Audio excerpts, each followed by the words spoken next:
Hello, this is Topaz with Voice to the Void, bringing you game news every day at this time on this channel. So one of the first news bits, GameSalad creator adds Windows 8 support. GameSalad is a creation tool for iOS and Android OS, as well as HTML5. It has been in development for a while, it's still in beta, but it's going to be supporting Windows 8. This is slightly controversial because a lot of the game development has been taking place for Windows 7 focus as well as multi-platform focus. GameSalad does already go to the Mac and allow you to go onto the Mac App Store, so this seems like GameSalad is also going to be allowing you to go onto the Windows platform. However, GameSalad itself has been relatively unstable, to say the least.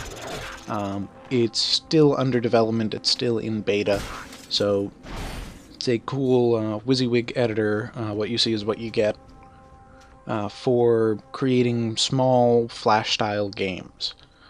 Really interesting piece, but it going to Windows Windows 8 is basically talking about some of the possibly quality of games that are going to be on the Windows 8 App Store, that it might become one of the confusions that the iOS App Store or the Mac App Store ends up having problems with. It also sings why Steam and other services like that Steam and Origin mostly, are going to be looking to compete directly with it, because Windows was the only open platform for people to end up experimenting with, except for Linux. So now Linux is going to be the only one there, which is why a lot of them are opening up and offering Linux support, which kind of also begs the question, how important is the operating system going to be in the future? For the most part, when we're doing everything over web, and when we start having OpenGL and other common supported types of standards for the industry, it becomes less and less important to actually pick a specific platform, and more on the development engine, such as Unity or other things that are extremely cross-platform, and eventually I think most of these engines will become cross-platform, because it's not making sense to only target just one platform at a time. It's also becoming very apparent in the amount of iOS games that are starting to port over to Steam and other services like that. It's also coming to the next one, which is monetization. There's been a bunch of articles published today about iOS game development and Android game development, both piracy and digital currency. There's a lot of thought on the transactions between them, or how it's actually going to end up going. So you have to either sell digital currency or lose money, claims one article from Wired magazine. Now, this is a very interesting concept on it, but it's the gamification of the entire system that's really the important part. The gamification of the system ends up being the details that you have to actually look into for whether you need that digital currency. Now, extremely gamified systems that have a good balance, have habitual actions put into place, and have a high motivation curve to be purchasing those types of things, tend to earn more because they're focusing after people who are the whales, as they're called in the industry, who are the people who are willing to spend a lot of money on a very simple game, and they have a lot of money to contribute in general to games, as opposed to the free players who are just looking to get the best experience that they can out of that, where you're looking for them to get their friends on board so you can eventually get to more whales. This kind of thought progression is something you have to be very careful about, because it's not just that the metrics are pointing you to digital currency being a major point, but the fact that it's systems that tend to use digital currency tend to earn more money. And their point on freemium, with basically having in-app purchases, is actually a very key point, because in-app purchases actually do allow for the upper threshold to disappear, so you can actually accept those whales who will pay massive amounts of money to you, but there's also a point of, well, you might have somebody who just purchases a little bit, and they'll pay $1 or $2 or whatever, that can make up a large portion of your user base. To me, there's a lot of the applications out there where it's, okay, well, I buy just a few at the start, and then I don't necessarily have to buy it again. I can just grind to get that. It'll take up more of my time. And time is going to be one of those things. Oh, what are you playing? Oh, well, I'm playing this other game. So then you get that word of mouth going. There's also an interesting article on Develop about the 15 different rules of how to make free-to-play games, and I'm not going to go through the entire list, but their rule number 1 is make it fun. This is kind of a little point of deceptiveness. If you want a good, long-term, successful game, then you do need it to be fun.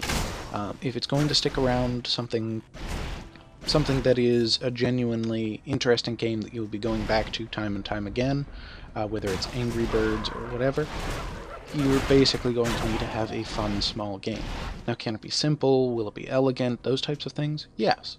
But you need that specific bit of fun to have people actually continue playing. If it is just a grind, if it's that, people will eventually become bored of it.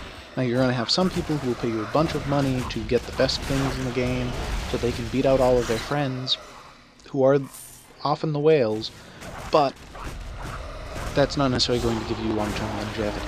I would tend to point to games like Farmville. Farmville has some merit to it. It has some interesting things, but for the most part, you're just grinding to get to the next thing. You're grinding to get to, okay, now I have three pigs, now I have 4 pigs, now I have wheat, now I have whatever. You're just grinding. There is no real gameplay other than that grind. It in itself is not a fun game. It has a fun progression curve, it has a lot of interesting metrics, but it's truly more of a gamified system than a actual game, even. It's not anywhere near the standard type of game that you would actually look at for deciding to publish for long-term use, and I believe that that's why Zynga is seeing the hurt that it's currently seeing.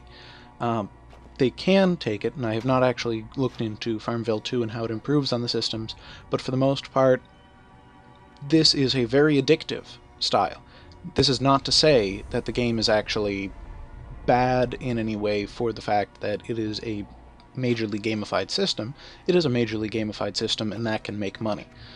It's just not as much of a game, and its sustainability kind of goes in a giant wave as opposed to having a consistent player base. If you look at games like Minecraft, which are not using microtransactions, but could use microtransactions for customization and other things like that, then you're seeing a game that basically saw its peak purchasing previously, and the community is still ongoing.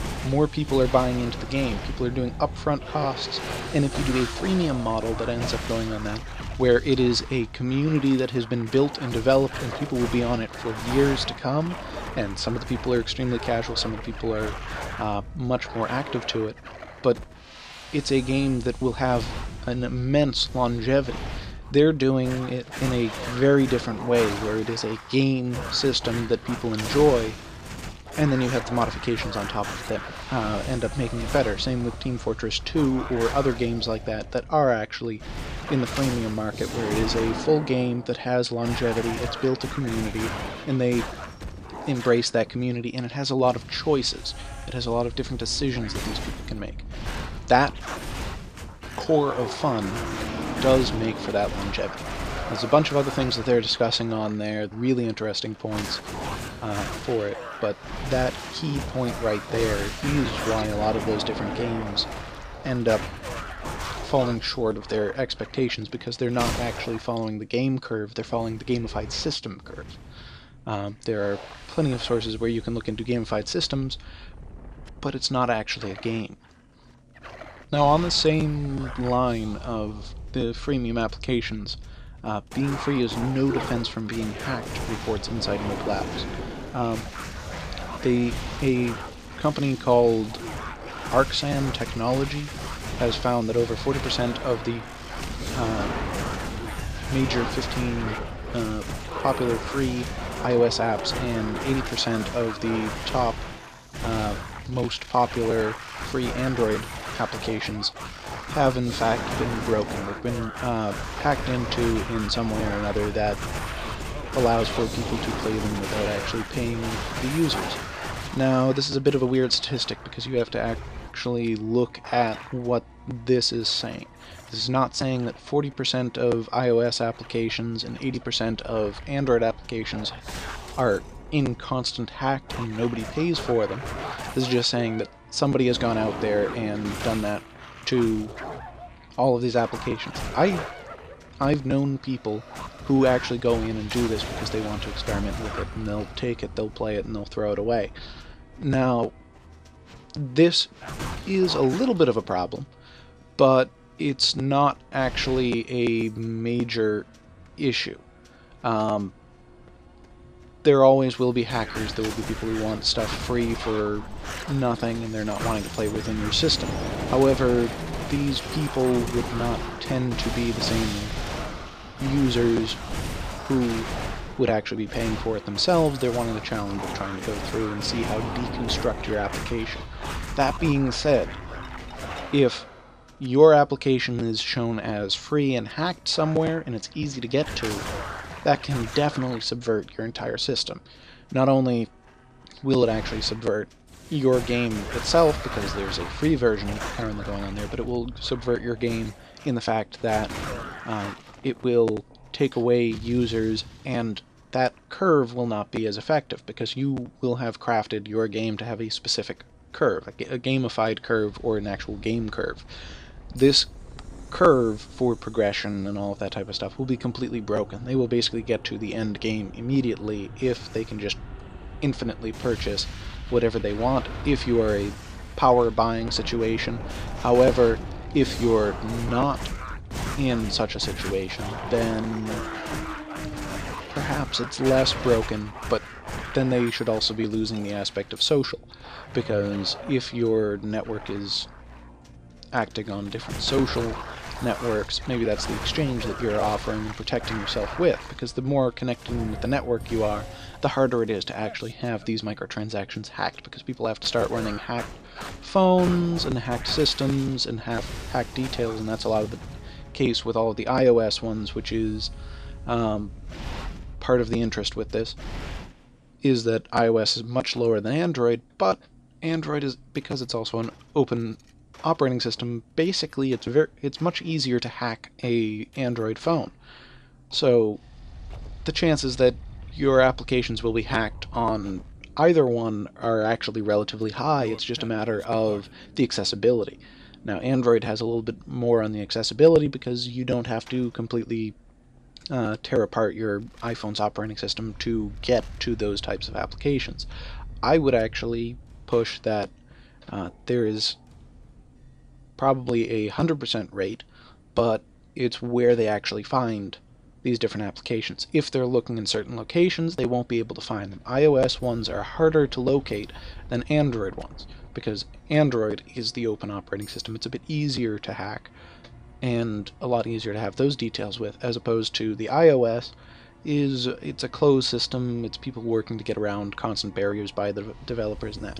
This is not to say that Android is actually that big of a problem, because, as I said, people who end up using Android, a lot of the time, the people who end up using Android and hacking applications a lot of the time will actually not be your exact customers. They're not the people that you're actually looking for. They're people looking to basically hack into phone games. They would be hacking into phone games even if yours wasn't there. They're not actually actively after yours at all. It's the same with people hacking into browser games or those different types of details to get the top score on that. They're doing it because they can. They're not doing it as a intentional that. The distribution of it is what has to be very carefully controlled, because if it's being distributed and it is an exact copy of your game that you can play with your friends and that it has all of the accessibility and the leaderboards and those types of details, then it's a problem. If it lacks all of that and it's simply your game with that, it's not as much of a problem because you've just taken it and made it a much more inferior game. So this has been Topaz with Voice to the Void. See you next time.